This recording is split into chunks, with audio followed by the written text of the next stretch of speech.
Assalamualaikum warahmatullahi wabarakatuh.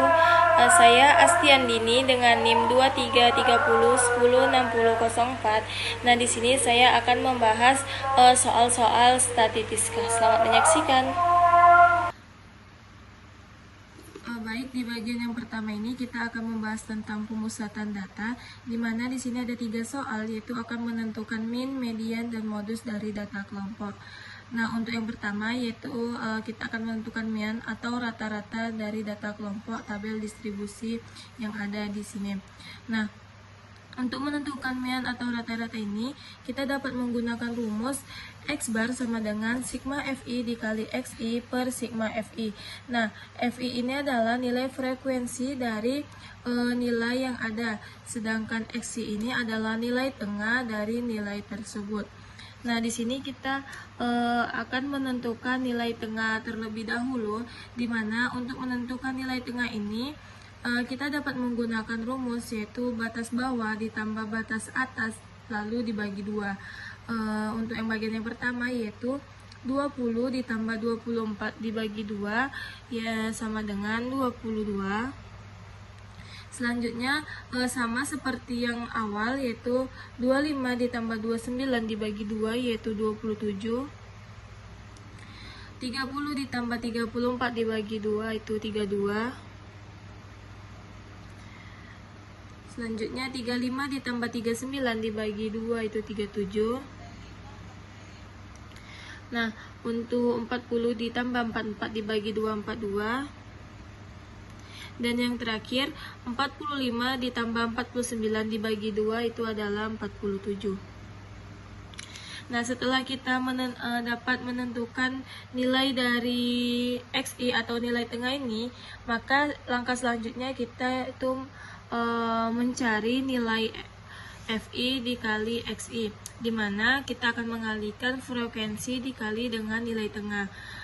Untuk yang pertama yaitu 44 dikali dengan 22, itu hasilnya adalah 88. Selanjutnya 8 dikali 27 itu 216. 14 dikali 32 itu 448.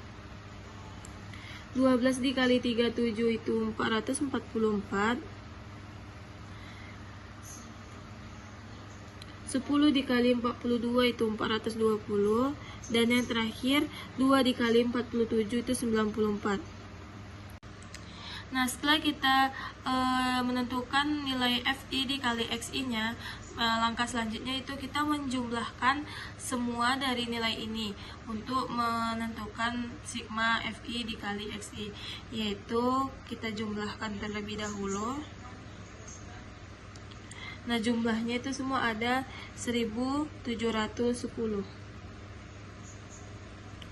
Nah, setelah kita selesai menentukan semuanya, langkah selanjutnya yaitu kita masukkan ke rumus kita, di mana X bar sama dengan sigma FI dikali XI per sigma FI. Untuk sigma FI dikali XI nya itu kita dapat 1710. Selanjutnya untuk nilai FI nya adalah 50. Nah, 50 ini adalah total keseluruhan dari frekuensi nilai dari tabel distribusi. Nah, berarti di sini kita bagi dengan 50, maka hasil dari X barnya sama dengan 34,2.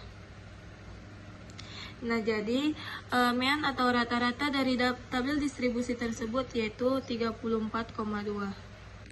Yang selanjutnya yaitu kita menentukan median data kelompok. Nah, dalam menentukan median data kelompok ini kita dapat menggunakan rumus, yaitu tepi bawah ditambah 1/2n dikurang sigma frekuensi kumulatif per frekuensi median dikali panjang kelas. Nah, di sini kita menentukan dulu letak mediannya, di mana dalam menentukan letak median ini kita dapat menggunakan rumus 1/2 dikali n. Nah, di sini n-nya yaitu 50. Jadi 1/2 dikali 50 sama dengan 25. Nah, di sini kita masih menggunakan tabel distribusi yang sama, yaitu tabel distribusi yang kita gunakan dalam menentukan mean atau rata-rata. Langkah selanjutnya yaitu kita menentukan dulu TB-nya. Nah, TB itu batas bawah dikurang 0,5. Nah, sebelum kita menentukan TB, kita menentukan dulu letak dari median ini. Di mana di sini 25, berarti kita harus menentukan frekuensi kumulatifnya terlebih dahulu. Nah, frekuensi kumulatif. Di sini frekuensi kumulatif untuk kelas yang pertama yaitu 4. Jadi kita tulis 4. Untuk kelas selanjutnya yaitu kita tambahkan 4 dengan 8 ini, berarti 12. Karena di sini 12, berarti di sini kan tadi letak mediannya 25, letak kelas mediannya. Jadi kita lanjutkan aja untuk menambahkannya, di mana 12 ditambah 14 yaitu 26. Nah, berarti dapat kita temukan bahwa letak dari kelas mediannya itu ada di kelas 30 sampai 34. Karena letak mediannya tadi kan ada 25. Jadi letak dari kelas mediannya itu ada di kelas 30 sampai 34. Nah, yang langkah selanjutnya yaitu kita dapat menentukan TB-nya. TB tadi batas bawah dikurang 0,5, di mana di sini batas bawahnya itu adalah 30 dan kita kurangkan 0,5, jadinya dia ada 29,5. Langsung saja kita masukkan ke rumusnya. ME sama dengan TB per 1/2N dikurang sigma F frekuensi kumulatif per frekuensi median dikali P. Nah, TB-nya tadi 29,5. Nah, ini langsung saja kita masukkan 1/2.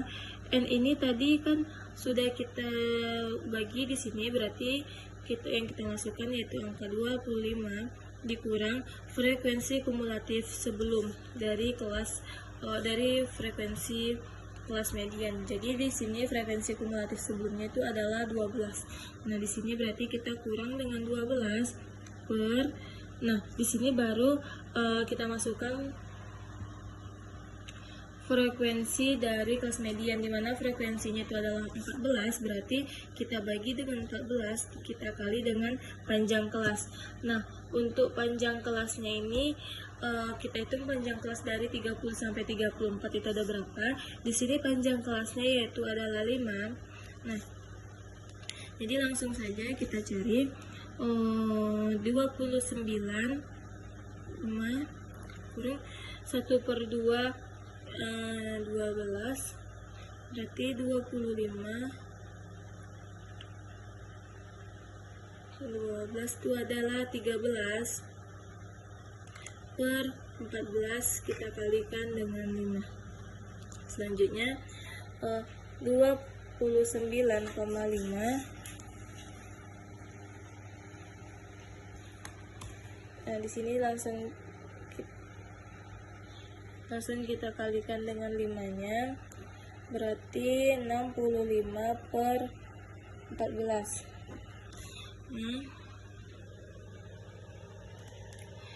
ME sama dengan 29,5 ditambah 65 dibagi 14 itu adalah 4,64. Jadi median dari data tersebut yaitu 34,14. Baik, yang selanjutnya itu soal yang ketiga, menentukan modus data kelompok. Di mana dalam menentukan modus data kelompok ini, kita dapat menggunakan rumus MO sama dengan tepi bawah ditambah D1 per D1 ditambah D2 dikali panjang kelas. Nah, sebelumnya kita di sini menggunakan tabel distribusi yang kita gunakan dari awal. Di sini kita akan menentukan dulu di mana ada terletak kelas modus tersebut. Nah, cara menentukannya yaitu kita lihat frekuensi yang paling banyak dari kelas modus yang ada. Nah, di sini frekuensi yang paling banyak yaitu ada di kelas 30 sampai 34, yaitu frekuensinya 14, berarti kelas modusnya ada di bagian sini. Nah, itu juga termasuk kelas modus. Nah, setelah kita dapat menentukan letak dari kelas modus tersebut, langkah selanjutnya yaitu kita mencari TB terlebih dahulu. Nah, di mana rumus TB ini sama seperti sebelumnya, yaitu batas bawah dikurang 0,5. Jadi tadi batas bawahnya dia ada 30 dikurang 0,5. Nah, jadi hasil TB-nya itu adalah 29,5. Nah, selanjutnya yaitu kita mencari D1. D1 ini yaitu frekuensi dari kelas modus dikurang dengan frekuensi dari kelas sebelumnya atau selisih kelas modus dengan kelas sebelumnya. Di mana kelas modusnya frekuensinya tadi adalah 14 dan kelas sebelumnya itu adalah 8, maka D1-nya itu adalah 6. Selanjutnya untuk D2 ini adalah frekuensi dari kelas modus ini kita kurang dengan frekuensi dari kelas setelahnya, di mana kelas setelahnya itu adalah frekuensinya 12, maka selisih dari frekuensi kelas modus dengan kelas setelahnya itu adalah 2. Nah, untuk panjang kelasnya ini sama seperti yang tadi, di mana dari 30 sampai 34 tadi ada berapa? Di yang sebelumnya itu panjang kelasnya ada 5. Nah, setelah kita menentukan semuanya, langsung saja kita mencari modusnya, di mana kita tadi kan dapat menggunakan rumus MO sama dengan TB ditambah D1 per D1 ditambah D2 dikali panjang kelas. Nah, TB-nya di sini yaitu 29,5, kita tambahkan dengan 6 per 6 ditambah 2 dikali dengan panjang kelasnya itu adalah 5. Nah, jadi 29,5 ditambah 6 per 8 dikali 5. Selanjutnya 29,5 ditambah, ini kita kalikan dulu, berarti dia ada 30 per 8 sama dengan 29,5 ditambah 3,75, hasilnya adalah 33,25. Nah, jadi modus dari tabel distribusi tersebut yaitu 33,25. Selanjutnya soal yang keempat, di sini ada soal dari 10 calon anggota OSIS akan dipilih 3 orang yang dijadikan ketua, wakil, dan sekretaris. Nah, berapa banyak susunan orang yang akan dipilih?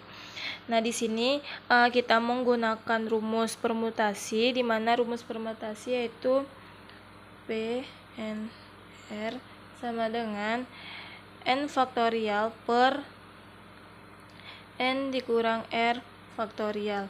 Nah, kenapa kita menggunakan permutasi? Karena di sini kita memperhatikan susunan. Jadi, apabila kita memperhatikan susunan, maka kita dapat menggunakan rumus permutasi. Jadi, langsung saja kita bahas, di mana N ini tadi berarti kita diketahui dulu N sama dengan N ini adalah total dari calon. Nah, totalnya itu adalah 10 dan R itu adalah, nah yang di sini kan kita pilih 3 yaitu ketua, wakil, dan sekretaris, berarti R-nya 3. Nah, jadi langsung saja kita masukkan rumusnya P N R sama dengan N-nya tadi adalah 10, berarti 10 faktorial per N kurang R, berarti 10 dikurang R-nya tadi 3, baru kita faktorialkan. Nah, selanjutnya 10 faktorial itu adalah 10, 9, 8, 7. Nah, kenapa di sini sampai 7? Karena 10 dikurang 3 itu adalah 7. Nah, jadi di sini 7 faktorial. Dapat kita coret saja langsung. Karena ini sama-sama faktorial, bisa kita coret. Dimana 10 dikali 9 dikali 8 itu sama dengan 720. Nah, jadi dalam memilih ketua, wakil, dan sekretaris untuk OSIS ini, kita dapat menggunakan 270 susunan. Selanjutnya yaitu dua buah dadu dilempar undi secara bersama-sama. Jadi kita akan menentukan peluang muncul mata dadu berjumlah 3 atau bernomor sama. Nah, untuk menentukan peluang ini kita dapat menggunakan rumus PA sama dengan NA per NS. NA ini adalah banyaknya kejadian dan NS ini adalah ruang sampel. Nah, di sini kita akan mencari dua kejadian di mana kejadian A dan kejadian B. Untuk kejadian A ini adalah peluang muncul mata dadu berjumlah 3 dan peluang kejadian B yaitu peluang muncul mata dadu bernomor sama. Jadi di sini kita dapat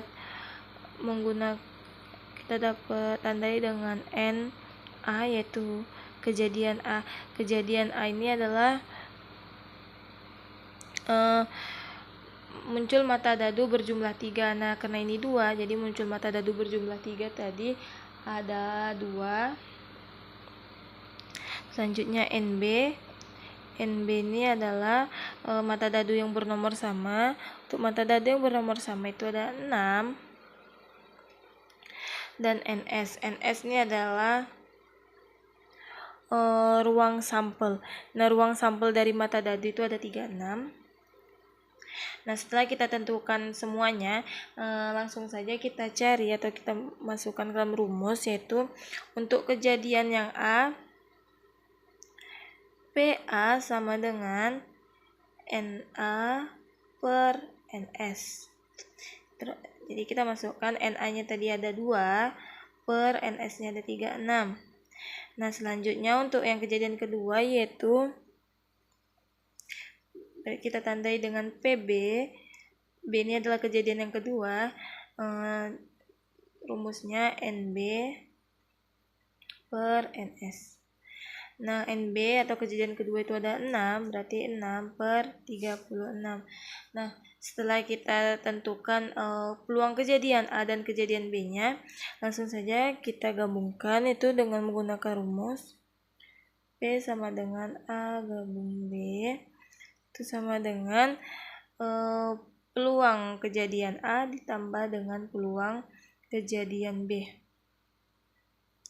Di kejadian A tadi 2 per 36, berarti kita tambahkan dengan 6 per 36. Nah, hasilnya yaitu 8 per 36. Dapat kita kecilkan menjadi 2 per 9. Nah, jadi peluang dari muncul mata dadu berjumlah 3 dan bernomor sama yaitu ada 2 per 9. Nah, selanjutnya yaitu ada soal banyak susunan berbeda dan dari kata analisis. Nah, di sini kita itu menggunakan rumus permutasi yang sama, di mana dia rumusnya P sama dengan N faktorial per N1 faktorial, N2 faktorial, N3 faktorial, dan seterusnya. Nah, untuk N faktorial ini adalah jumlah dari kata analisis ini. Kita hitung jumlahnya adalah berapa? 1, 2, 3, 4, 5, 6, 7, 8. Nah, di sini N-nya itu ada 8.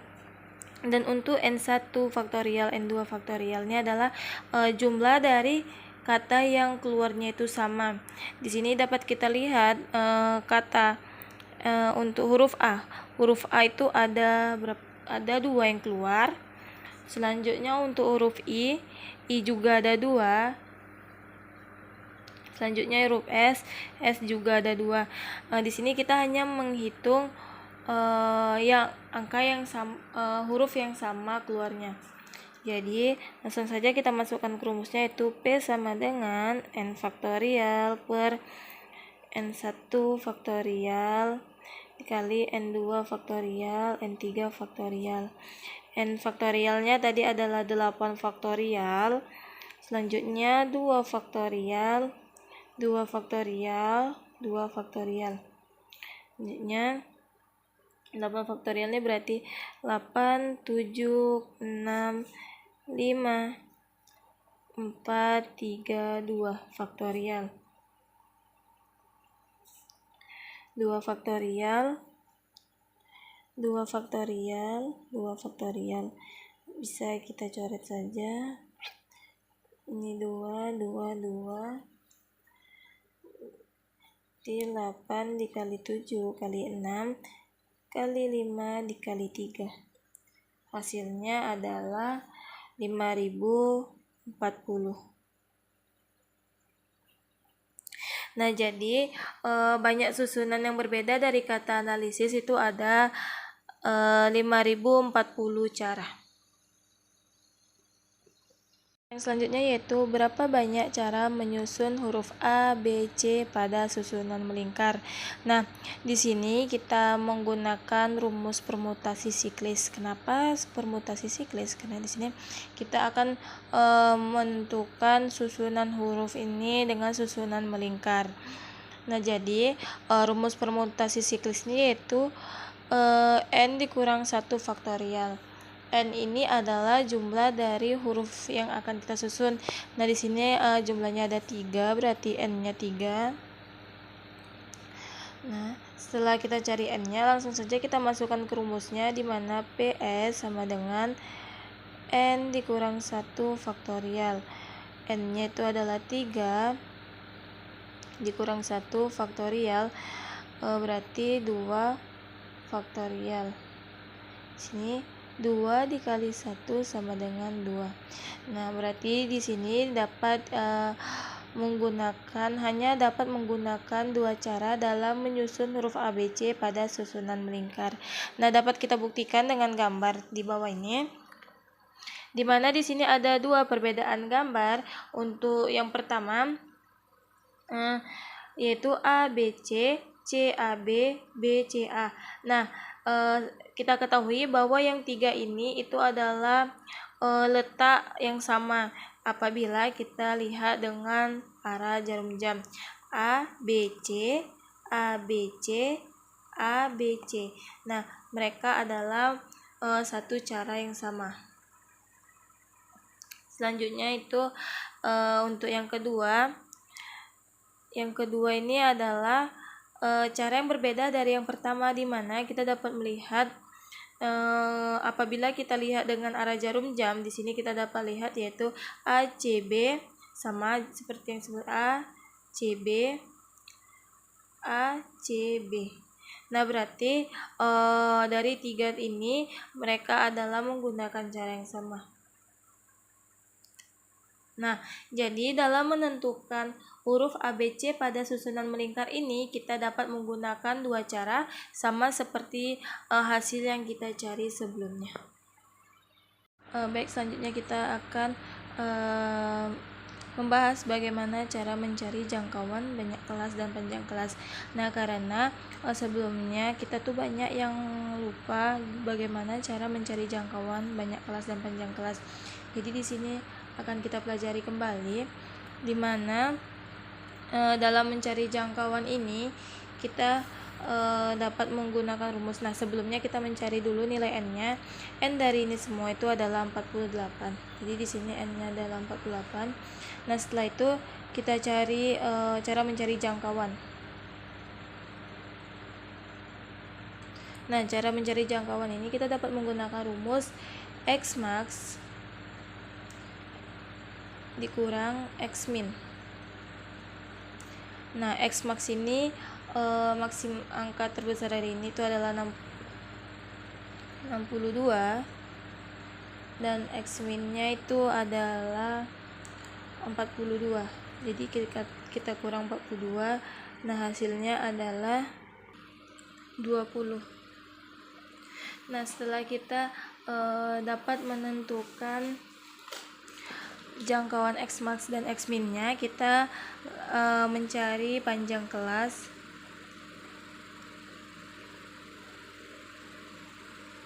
Atau K. Nah, di sini kita dapat menggunakan rumus 1 ditambah 3,3 log N. 1 ditambah 3,3 log N-nya tadi adalah 48, berarti log 48. Nah, selanjutnya kita langsung saja masuk hasilnya, yaitu 1 ditambah 3,3 log 48 ini adalah 1,68.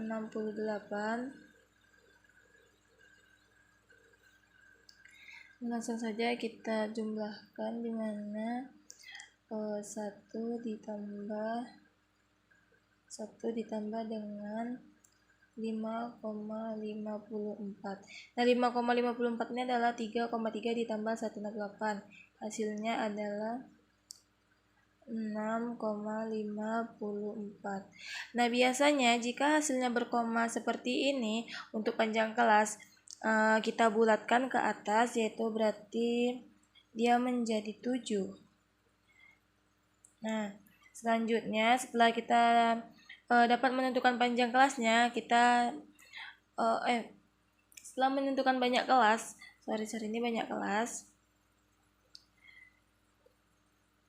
Selanjutnya yaitu kita akan menentukan panjang kelasnya. Nah, panjang kelas